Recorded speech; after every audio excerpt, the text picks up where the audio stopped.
Salve Maria Santíssima, seja bem-vindo ao nosso canal. E olha o nosso logo novo aí, vocês viram? Que Deus nos abençoe. Se inscreva no canal, compartilhe esse vídeo. Nós vamos estar com 2 celulares hoje, tá? Vamos estar com um celular aqui aberto no ChatGPT. E eu digitei assim, ó: defesas de católicos contra acusações evangélicas. E nós encontramos 13 defesas. Então esse é o título, inclusive, do vídeo que vocês estão vendo aqui. Se inscreva no canal, compartilhe esse vídeo. Mas antes de a gente fazer essa leitura, em nome do Pai, do Filho e do Espírito Santo. Amém. Vamos lá e vamos ao ChatGPT. Então é o seguinte. Primeira questão que é levantada, né? Adoração de Maria e dos santos. Nós vivemos falando, porque é incessante o quanto eles falam, que nós adoramos Maria e os santos. E tem uma explicação teológica bem simples, bem tranquila, mas eles não aceitam. Mas vou dá-la mesmo assim. Porque, como disse o padre Paulo Ricardo, em um vídeo aqui no canal, nós conseguimos explicar porque temos fé. Quem não tem fé não vai acreditar. Você pode morrer de explicar. Não tem fé. É a mesma coisa que Jesus tentar convencer aos fariseus que ele era o Filho de Deus. Não tinha como explicar. Porque é questão de fé. Então vamos lá. Os católicos não adoram Maria, nem aos santos. A adoração latria é reservada apenas a Deus. Maria e os santos são venerados, que é uma palavra chamada dulia. E Maria, ela é de uma forma especial, que é a hiperdulia. A veneração é uma forma de respeito e honra. Inclusive, durante o tempo que eu fui protestante, eu era uma pessoa que pregava muito sobre seminário de honra. A importância de honrar. E é importante, e principalmente questão de honrar pai e mãe, né? Que é a oferta chamada de... Tem lá na Bíblia, passagem em Marcos, deixa eu me lembrar aqui, que é uma oferta especial. Tem um nome em hebraico que eu não estou lembrado agora. Tá?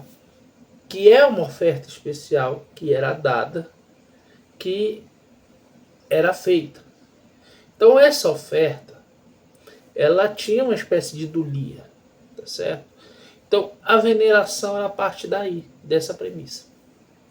E é através de Maria que nós aprendemos, inclusive, que essa honra que é dada ao pai e à mãe, ela tem uma linha muito tênue entre a dulia e a latria.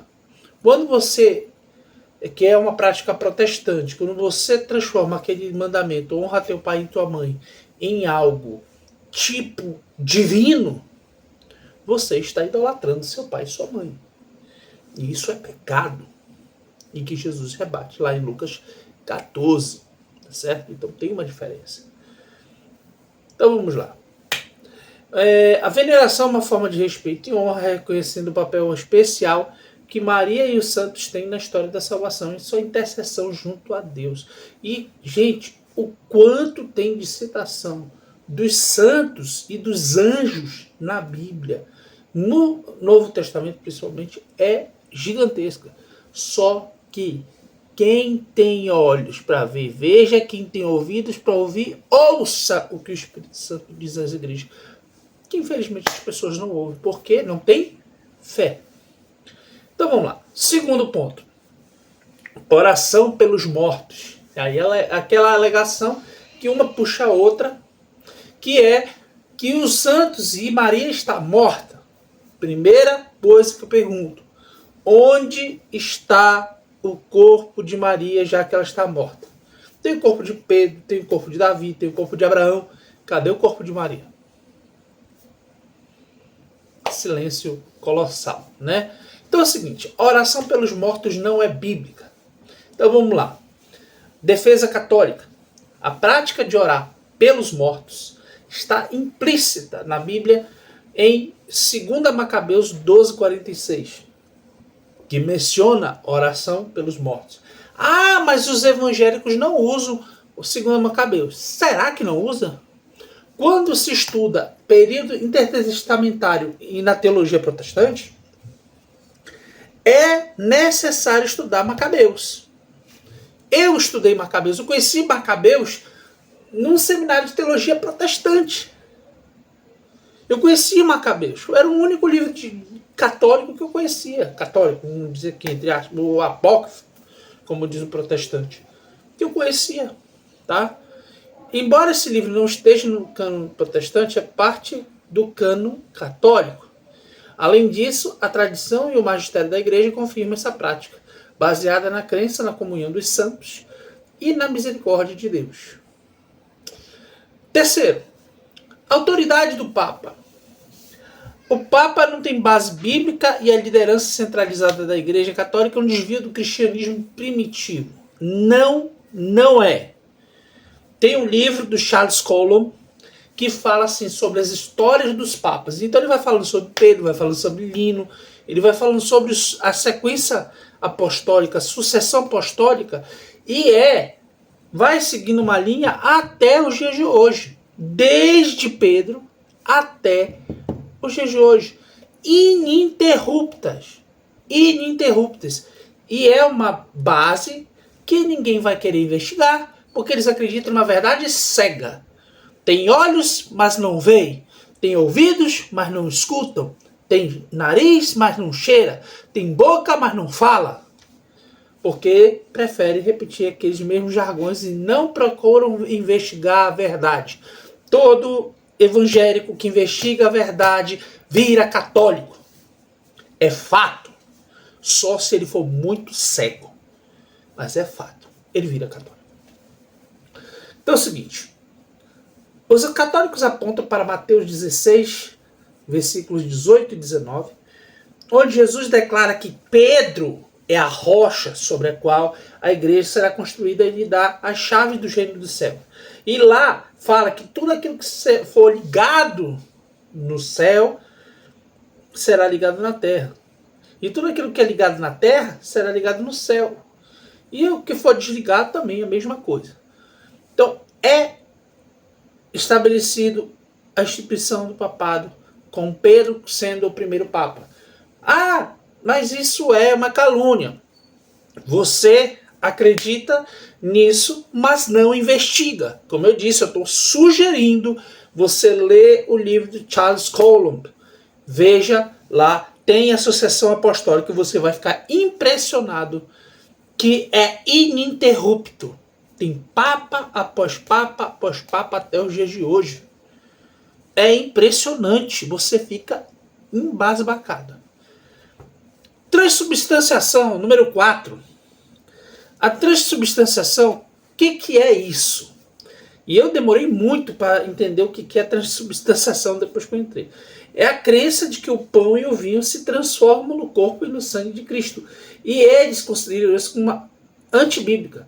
Só que está escrito na palavra de Deus, lá em João 6 e no período da ceia. Está escrito lá dizendo que Jesus é o pão, que Jesus é o vinho, que aquilo é o sangue de Jesus, que há uma transubstanciação, aquilo que era um simples pão e aquilo que era um simples vinho se tornam naquele momento, porque o padre, naquele momento, ele se põe em persona Christi e ele oferece o corpo e o sangue de Cristo para toda a igreja. Porque naquele momento é o corpo e o sangue de Cristo. E aí tem o milagre de Lanciano, tem todas essas situações. O feriado do Corpus Christi, que vai ser agora dia 30, fala sobre isso, sobre essa questão da transubstanciação. É o feriado da transubstanciação. Vamos colocar dessa forma. onde se enaltece o corpo de Cristo. Adorado, que você coloca o corpo de Cristo dentro daquela coroa solar que a gente conhece como Santíssimo Sacramento, e lá Jesus é adorado no meio da congregação. É um momento único, sublime. E eu falo para todo mundo que me questiona, gente, se nós somos acusados de alguma coisa, nós somos acusados de adorar um pedaço de pão. Porque aquele pedaço de pão não é um pão qualquer, é o corpo de Cristo que é adorado no meio, entronizado no meio do povo de Deus. É algo maravilhoso, é algo tremendo. E os católicos se baseiam na doutrina da transubstanciação nas palavras de Cristo. Lá em Mateus capítulo 26, versículo 26 a 28. Isto é o meu corpo, isto é o meu sangue. É a transubstanciação na prática. A primeira transubstanciação aconteceu com Cristo vivo. E naquele momento ele falou que aquilo seria renovado até o momento em que ele voltará para buscar a sua igreja. Não a igreja invisível que o pessoal fica falando, mas a igreja de Cristo que está esperando e adorando no Santíssimo Sacramento do altar, que está adorando no momento da Eucaristia. E é uma coisa maravilhosa. E, como eu disse para vocês, também a questão da interpretação de João, capítulo 6, versículos 53 a 58, onde não há, assim como os judeus não aguentavam esta doutrina porque achava pesada demais, os protestantes também acham a mesma coisa. Eles acham duro isso de ouvir. Número 5. A Igreja Católica ela se baseia em três pilares: a tradição católica, a palavra de Deus e o magistério da igreja. Então são os três. A tradição da igreja e o magistério da igreja, principalmente o magistério da igreja, ela está incluso no catecismo, tá? E claro, os livros dos santos, dos doutores da igreja, são carregados da tradição, inclusive dentro do catecismo também. Então toda vez que nós católicos vamos ler a Bíblia, é sempre com o catecismo do lado. Para quê? Para que nós não caiamos no erro dos protestantes, que é criar interpretações da sua cabeça, dizendo que aquilo é o Espírito Santo de Deus e usando aquilo como verdade. Não teve aquele pastor que pegou e ele leu a palavra adúltera, ele leu adultera, e ele foi lá e adulterou com a mulher? Pois é, para evitar barbaridades como essa, nós lemos a Bíblia com o catecismo. Então, e o protestante, ele acredita na sola escritura. O que quer dizer isso? Quer dizer que somente a palavra vale e a tradição católica e o magistério da igreja não vale de nada.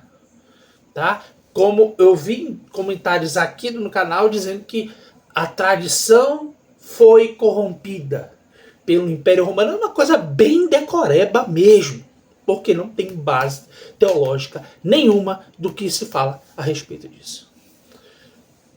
6. Confissão ao sacerdote. Isso aqui também muito batido no nosso canal. Acusação evangélica. A confissão de pecados a um sacerdote não é necessário. Somente Deus pode perdoar pecados. Eu disse em um vídeo aqui que Deus, em Mateus 10, em Lucas 10, Jesus liberou sobre a igreja o poder de perdoar pecados. Mas existe uma base melhor para falar sobre isso, que é João capítulo 20, versículo 21 até o 23. Que Jesus dá aos apóstolos o poder de perdoar pecados. Aquele a quem perdoardes os pecados, lhe serão perdoados. E aqueles a quem os retiverdes serão retidos. A igreja interpreta isso como a instituição do sacramento da reconciliação, que é seguido da penitência, aquela relação penitência e confissão. E aí vem a reconciliação. O apóstolo São Paulo fala sobre a reconciliação quando você pratica, você simplesmente se torna uma nova criatura. Então, quando São Tiago fala que você precisa confessar os seus pecados uns para os outros, ele fala justamente disso, porque toda vez que você confessa os seus pecados, cumpre a penitência, você recebe e entra na rota da reconciliação. E os pecados são perdoados pelo poder que Jesus Cristo estabeleceu pela igreja. Que é um poder que Jesus liberou sobre a igreja. E a instituição do sacramento da reconciliação, onde os sacerdotes, como sucessores dos apóstolos, têm autoridade para perdoar pecados em nome de Jesus. Sempre em nome de Jesus, porque é o nome de Jesus que perdoa, é o nome de Jesus que cura, que sara, que liberta, e tudo isso é o nome de Jesus. O segredo está no nome de Jesus. Número 7. Peraí. Essas defesas refletem a maneira como a Igreja Católica responde a algumas das críticas mais comuns, usando a Escritura, a tradição e o ensino magisterial para apoiar suas doutrinas e práticas. Então tem os pilares, sempre vai ser respeitado esses pilares. Batismo infantil. Para que batizar uma criança que não tem pecado? Não tem pecado? Todos nós nascemos com pecados. Então, quando a criança ela nasce com o pecado original. Então, o batismo infantil, ele te dá a chance de você ser perdoado no seu pecado original. Os católicos acreditam que o batismo infantil é biblicamente suportado e teologicamente coerente, né? Usa-se as citações de Atos 16:15 e 16:33, onde famílias inteiras são batizadas, incluindo crianças. Além disso, o batismo é visto como necessário para a salvação, como a gente viu em João 3:5, e como uma maneira de limpar o pecado original, como eu falei para vocês. A prática de batizar crianças é uma tradição antiga da igreja. Um dos dogmas de Nossa Senhora Imaculada Conceição de Maria. Isso aqui é muito discutido, mas muito discutido. Infelizmente, é lamentável. A doutrina da Imaculada Conceição, que ensina que Maria foi concebida sem pecado original, não tem base bíblica. Eles dizem assim.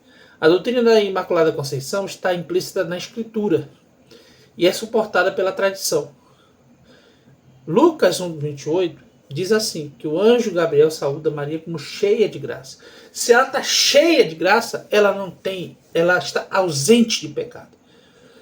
Então, é isso. É simples assim. A igreja ensina que, como mãe de Jesus, Maria foi preservada do pecado original por uma graça especial de Deus. Por quê? Se o Espírito Santo, que estava com aquela carga, que estava dentro da Arca da Aliança, entrasse dentro de Maria, e Maria tivesse uma sujeirinha de pecado, ela ia ser fulminada na hora. E ela não só não foi fulminada, como ela carregou durante 9 meses Jesus e deu à luz de forma sem pecado. E a Imaculada Conceição foi sem dores, porque não tinha pecado no meio.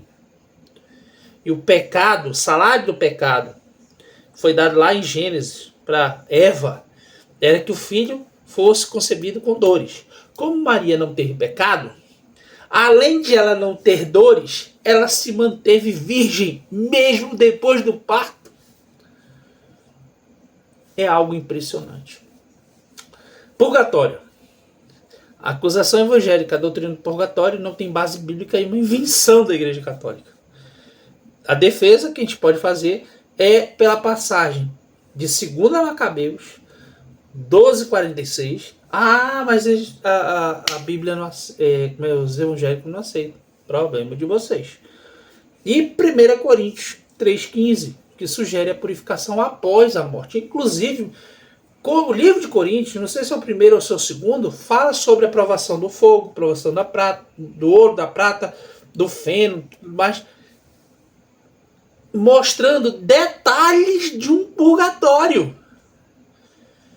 É claro, uma leitura bem interessante acerca de purgatório, que é interessante, é a leitura da Divina Comédia do Dante Alighieri.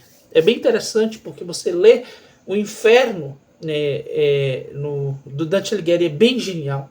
A forma que é colocada, como ele mistura a mitologia grega com crenças bíblicas, católicas, e depois como ele conta a respeito do purgatório e depois futuramente no paraíso. É genial como ele passeia sobre esses termos. É bem legal, é uma releitura que eu recomendo bastante. A crença do purgatório está enraizada na tradição e na prática de rezar pelos mortos. Inclusive, é feita as intenções da missa. Toda missa nós rezamos pelas pessoas que estão no purgatório, para que elas possam passar por esse processo e chegar à salvação. Porque depois que morre, não tem mais o que fazer. Então, os familiares que estão aqui rezam por essas pessoas para que elas possam passar por esse processo, né? Que é a limpeza para ir para o céu. Para o céu, né? Uso de imagens e ícones. Uso de imagens e ícones na adoração à idolatria e violação dos mandamentos bíblicos. Isso é direto. Falam sobre isso. O que a gente pode dizer é o seguinte. Primeiro, existe uma diferença entre o uso de imagens como objeto de veneração e como objeto de adoração a ídolos. O Concílio de Nicéia II, que foi escrito em 787, estabeleceu que o uso de ícones e imagens é permitido desde que a veneração prestada a essas imagens seja dirigida a quem elas representam, e não às imagens em si. Em Êxodo 25, 18 a 20, descreve a criação de querubins sobre a Arca da Aliança. Poderia muito bem ser objeto de idolatria, mas não o foi. Indicando que Deus permitiu o uso de imagens para fins religiosos. 11. Apoia a tradição. A tradição da igreja é frequentemente colocada acima da Bíblia. Os católicos afirmam que a Sagrada Tradição e a Sagrada Escritura são inseparáveis e formam um único depósito de fé. A igreja ensina que a Bíblia surgiu da tradição apostólica. Inclusive, vi muita gente aí dizendo aí nos vídeos que a Bíblia foi criada pelos judeus. O Antigo Testamento, a Torá e os livros lá, que sequer eram considerados da Bíblia, porque a Bíblia dos judeus é a Torá. Os 5 primeiros livros, eu tenho a Torá aqui. Tá? Eu tenho a Torá na minha casa. Então, a Bíblia, como a gente conhece, com os 72 livros, ela foi criada pela Igreja Católica. E aí vieram os protestantes, 1500 anos depois, sem nenhuma argumentação, tiraram os deuterocanônicos, tá? Que são os chamados apócrifos, tá certo?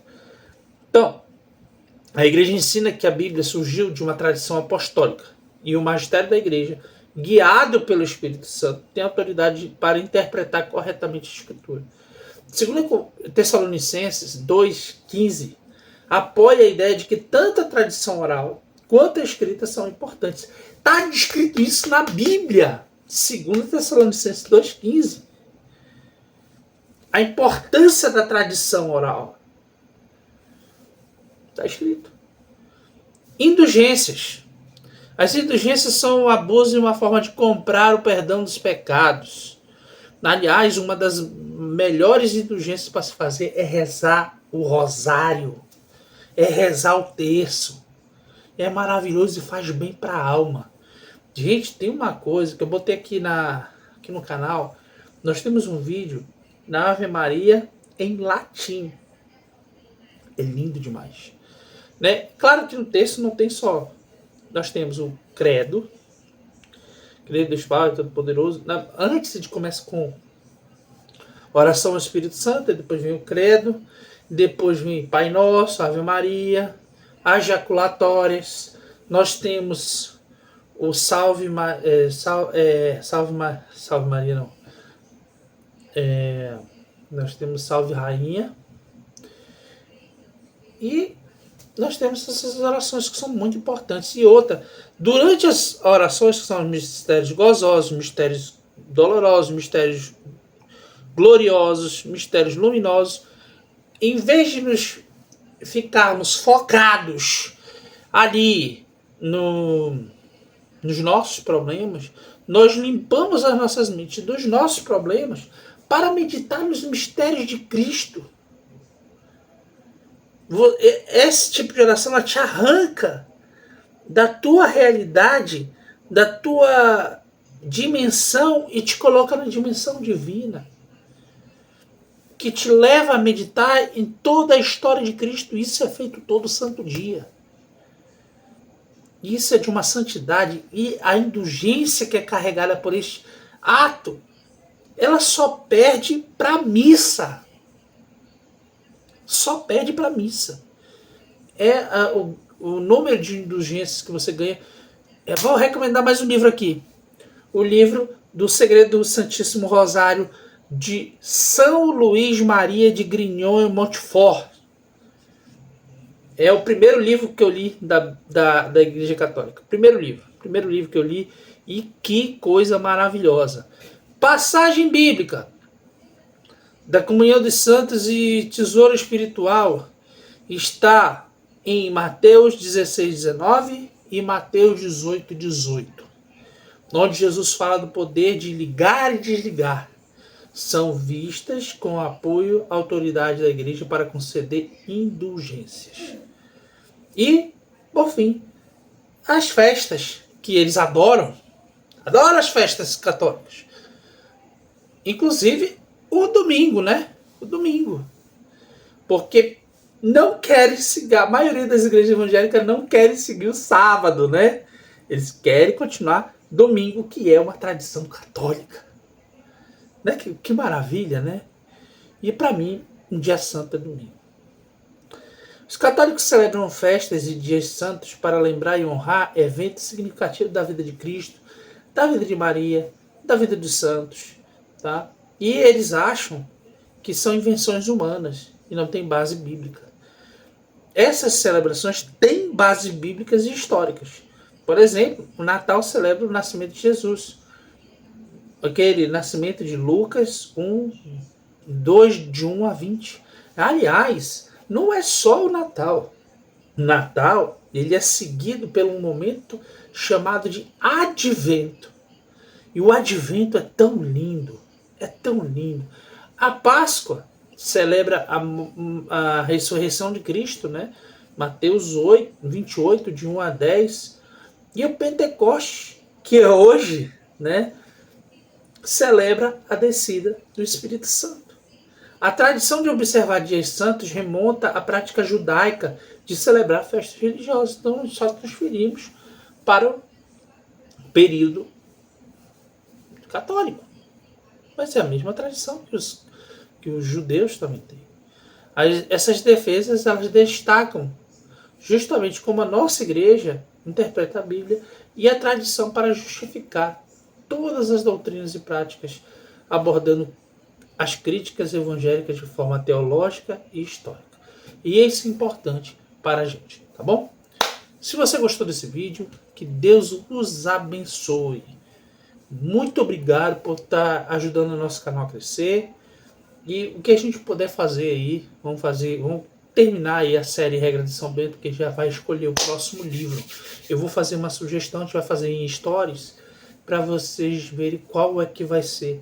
Eu vou escolher 2 livros e aí vocês vão dizer qual o que vocês querem que eu leia, tá bom? É um livro da Biblioteca Católica, tá bom? E aí a gente segue. Mas eu estou tentado a trazer... eu estou entre a vida de São Domingos e o Castelo Interior. O Castelo Interior, eu acho que já chegou a hora e a gente vai ter que estudar com muito cuidado, porque é um livro muito profundo.